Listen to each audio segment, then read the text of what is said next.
Hey guys, Moshe Lebanon here from OnVisor, and welcome to part 3 of our 3-part series focused on debt.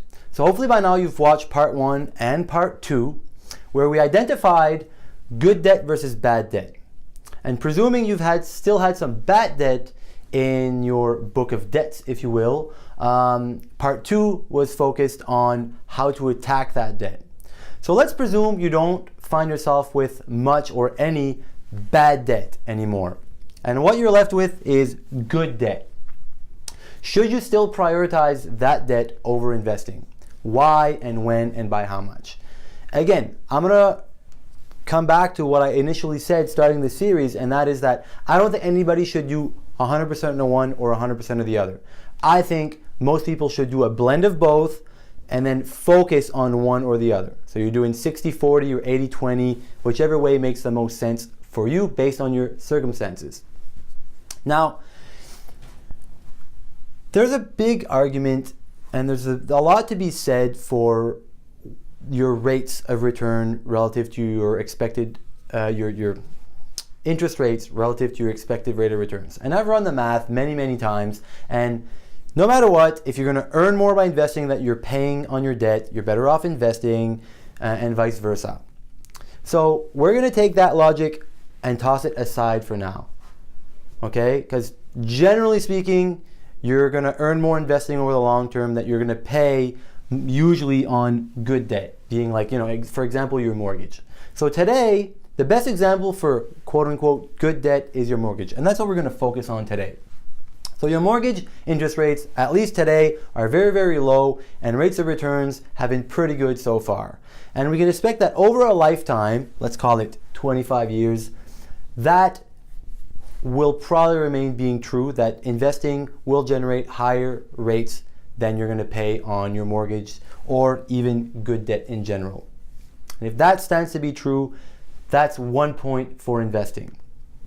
But I did mention in part 2 that there's a whole other aspect to this equation.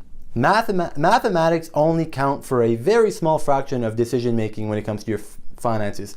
Most of us act or make financial decisions based on our emotions or the psychological perception that we have regarding a decision. So all of us perceive debt in a different way. Now, if we take interest rates, if you're paying the same amount of interest that you're going to earn on your investments, I still think that investing is the way to go, presuming that you're not on track for retirement. So if you're not on track to reach your goal for retirement, I don't think people should focus on paying their good debt too much. You only focus on paying your good debt after the retirement is on track. And then if there's extra money left over, then by all means, pay off the good debt.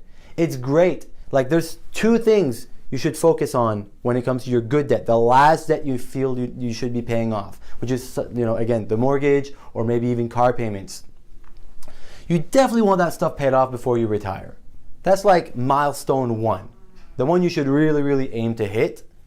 And in this example, the mortgage will be paid off in 25 years by the time the person retires. He's also 25 years away from retiring. Even better than that, if you have kids, it's nice to have the mortgage or all this good debt paid off before they go to school, because having the extra cash might come in handy. But again, only if you're already on track to retire. Don't get that confused. So let's go back to this grid.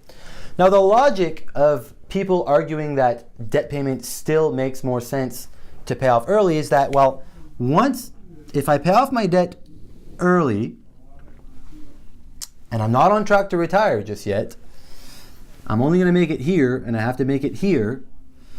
Well, for these years that I've saved myself in mortgage payment, I'm going to crank up my investments, which are going to go from here and then skyrocket all the way to my goal. The problem with that is that, from my experience, it doesn't really happen.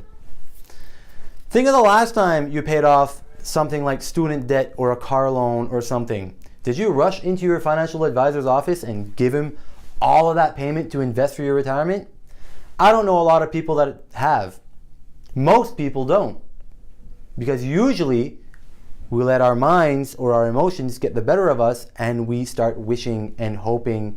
And as we realize that that mortgage is coming due, we either enhance our lifestyle or we take on some kind of other debt, like a rent, an extra property, or, or stuff like that. So most people just won't do what the whole logic of this says that you should do.